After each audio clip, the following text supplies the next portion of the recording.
one of the questions I know I wanted to ask you was regarding using androgen antagonist, using spironolactone alongside TRT to mitigate some of the androgenic effects that the clients experience.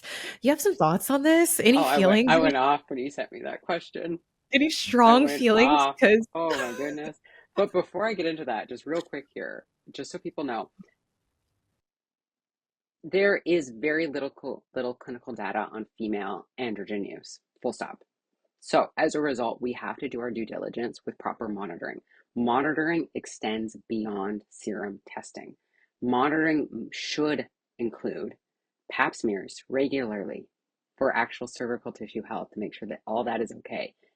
Ovarian ultrasounds, which for me, ovarian ultrasounds are like the A1C. That gives me longitudinal data and insight. It tells me how we're doing, what's going on, in a way that I can't get from serum testing. I'm usually also, depending on the individual and their age and their duration of use, getting some type of breast imaging done. Depending on their reproductive history, we're also potentially doing bone density scans.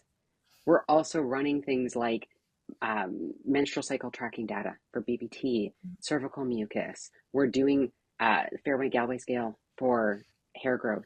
We're taking pictures. We're doing voice recordings. We're doing all, like my toolbox for women who are wanting to use is big because we simply don't have the data in place to tell me what the range for serum testing is good or bad. When I look at even the effects of testosterone on the endometrium, it's different depending on where you are in your reproductive aging. And the reproductive aging is not the same as biological aging.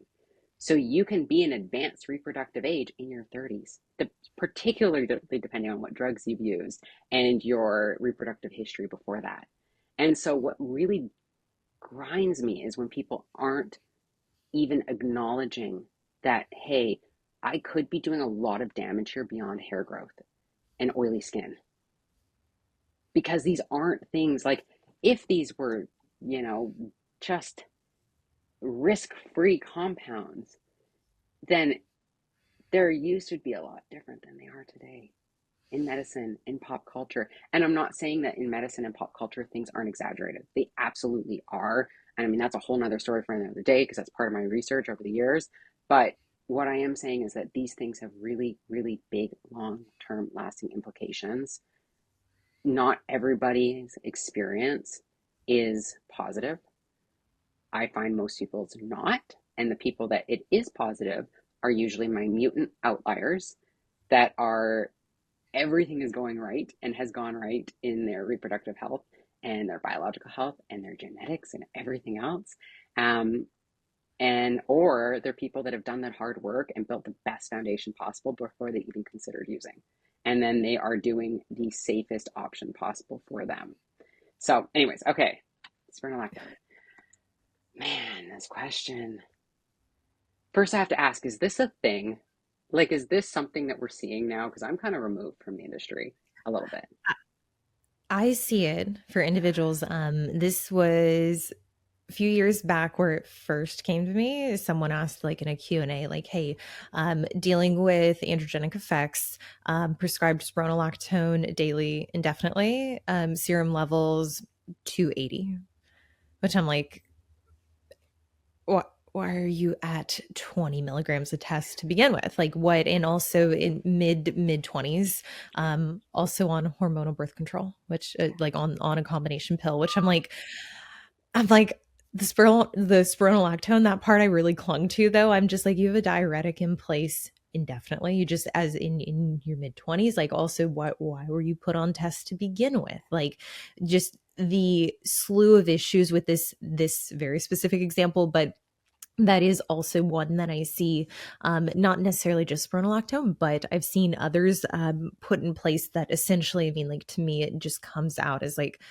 you're you're in a super physiological range, and that isn't seen as an issue. And that to me is concerning, but rather than reduce the dose, we'll just put more band-aids on top of this. Yeah. I have to say this morning when I was like looking over the questions, my husband was in laughter because I got so worked. I don't get worked up easy. I got so worked up. He was like, "These are the moments we need to video because people would really appreciate seeing you so raw and upset about use of certain compounds." And I was like, I was so okay. Let me give a really quick intro. So when an androgen, and again, language semantics matter. So when I say pharmaceutical androgen, I'm talking both like testosterone, which is a bioidentical version of a pharmaceutical compound. And I'm also talking about anabolic androgenic steroids, which are non biological because they are manipulated, then they do not match something that's naturally occurring within our body. So, with pharmaceutical androgens, when they are used for the most part in women, they are used to inflate androgen levels higher than a normative range.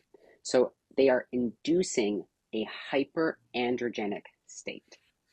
So when you take this androgen, you are inducing, it's called drug induced hyperandrogenism. Then we're adding in an androgen receptor antagonist. So we're taking a drug to induce one thing, and then we're taking a drug to stop that induction. That just does not make any sense. Like, there is the idea, especially within like transgender care, of what we would call um, withdrawal therapy and then add back therapy. So, where we would use something like uh, a withdrawal of, let's say, endogenous androgen production, and then we would be doing an add back of estrogens and progesterone because we're transitioning. So, antagonist makes sense. Using, like, I don't know if this is making sense for people, but this is just nonsensical. Because I'm sorry, if you're inflating your androgens, part of that is you're going to have oily skin, you're going to have acne, you're going to have hair loss, particularly the higher the level is, the less actual foundations you have in place for your health, the more erratic that the actual use of that drug is in your body because we haven't done our proper due diligence. Like, you're taking a drug to stop another drug, but you want, it's almost like having wanting selective androgen receptor activity, which you don't get because spironolactone is like taking a shotgun to a knife fight. It doesn't just act on androgen receptors. It's a mineral corticoid. It has estrogenic activity. It's got progesteronic activity. It's not just affecting cosmetic androgen receptor activity. It is affecting androgen receptor activity throughout multiple tissues in the body. And even though this drug was developed in like 1951, we don't still know how it works.